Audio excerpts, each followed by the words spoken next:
Hey guys, hope you're all doing good and you're just as excited for the end of 2020 like I am. So this is my first devlog ever, so excuse me if I sound a bit awkward or cringy or even sound like I'm talking off a script. I've never done anything like this before and I am trying to figure out that as I go. My name is Ragdoll Droster, I'm a 24-year-old and I'm a 3D journalist slash game designer. And like I said, this is my first ever devlog for my game I'm working on, Ragdoll Kung-Fu. So before I start telling you all about my game, let me give a bit of background of myself. I always had a love for games since I played my first game on the PlayStation 1, I even think before that. I decided that after I matriculated that I will study to be an animator, and in the process I decided to double major in game design as well.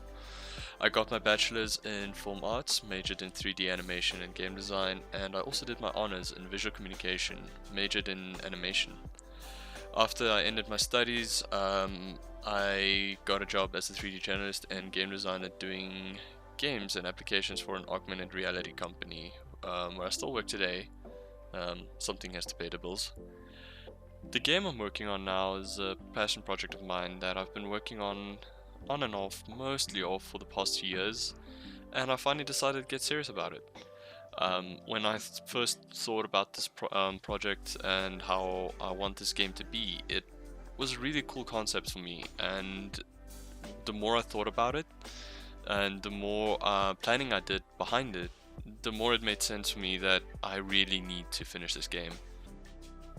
And now, because I decided to get serious about this game and wanting to finish it, I started setting up my various social media accounts, YouTube channels, and Twitter accounts, and yeah, just go headfirst into this and run the risk of being cringy. My name is Doof, and you'll do what I say.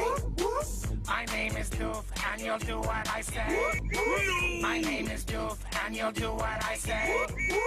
Anyway, it's way too late to take that off the internet, it's stuck there forever. So let me just move forward and tell you what this game is all about. First of all, the game is a mobile game. I'm planning to release it on the Android Play Store and the Apple App Store. The game is a multiplayer 1v1 fighter game, but not in the way you're thinking. This isn't going to be Street Fighter or Tekken on mobile, because I suck at those games and I end up button smashing anyway. So no, this is a crazy semi-luck based strategy game, actually. Two players will play 3 cards in sequence and ready up. Once both players are ready, the fighters will act out the cards and essentially fight each other with the predetermined cards. The game is planned to be a best out of 3 or 5, depending on what feels better. The fighters are ragdolls, so the outcome is somewhat unpredictable. And because it's a ragdoll, I think it's gonna give a nice silly vibe to the game, so it's not taken too seriously. And now that I've given you the gist of the game, I'd like to talk about some things I'd like to work on around the game. And what I mean by that is like how I intend to build a community and how to get the community active in the game's progression. So the way I want to do it is allow the community to create content for the game, and the idea is to get a community together that is actively participating and showing off what they've created. I'm not completely sure how I will be doing this, but in the end I expect only people who understand animation and have knowledge in using animation packages to be able to do this, even though I will provide tutorials on how to do it easily in Blender, which is a free program anyone can use. And the idea is to have some form of a Reddit where people can vote on animations, which would be the fighting moves to add into the game. And what I want to do with this is create a community where people are collaborating and encouraging each other to create. The other way I'd like to involve the community in the actual progression of the game is in the rarity of card packs. Now, the way I want to do this is I want to have people unlock cards through using game packs or card packs or booster packs or whatever you want to call them. And through those booster packs, you unlock certain fighting moves through cards. Obviously, certain cards would be more rare than others, and the truly rare cards might only be like 0.01% chance of unlocking. So they'd be like these truly rare. That's not exact figures, I'm just throwing out numbers. But the way I want to do it is, let's say one person actually unlocks that one card that's such a truly rare card. I want him to be able to share that card with people, but not literally like give people the card.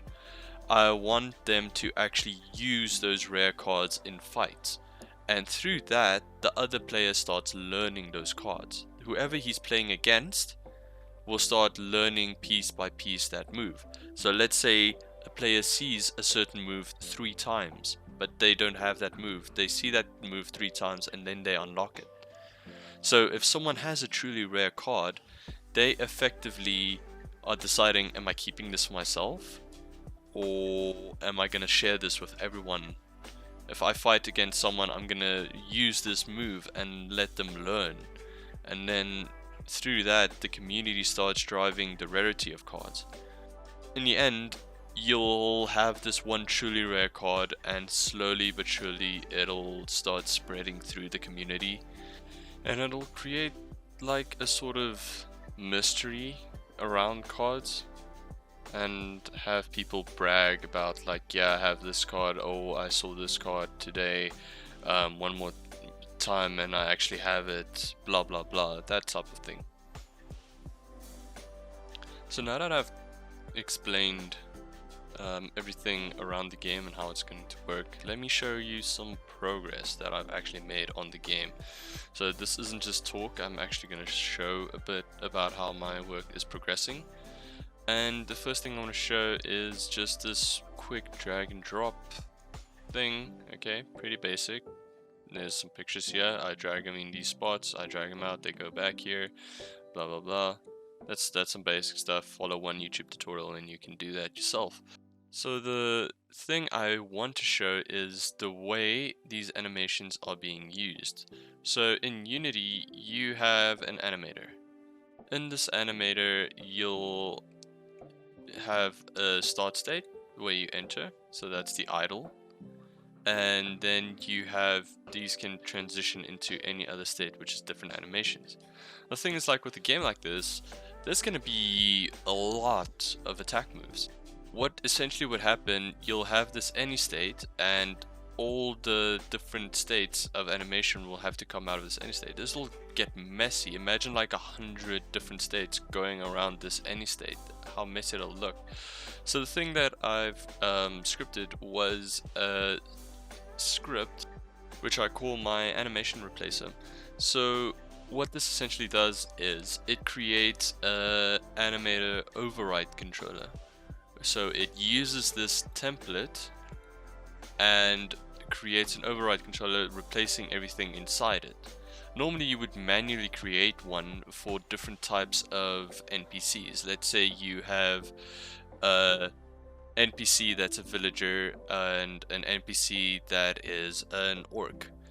They basically would have the same character controllers. They would have a walk, they might have an attack, they might have a run, a strafe left, a strafe right, whatever.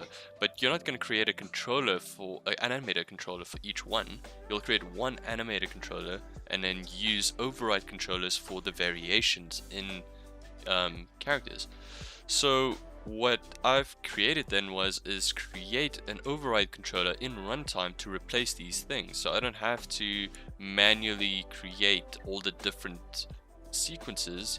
In scripting, it just replaces all these at runtime.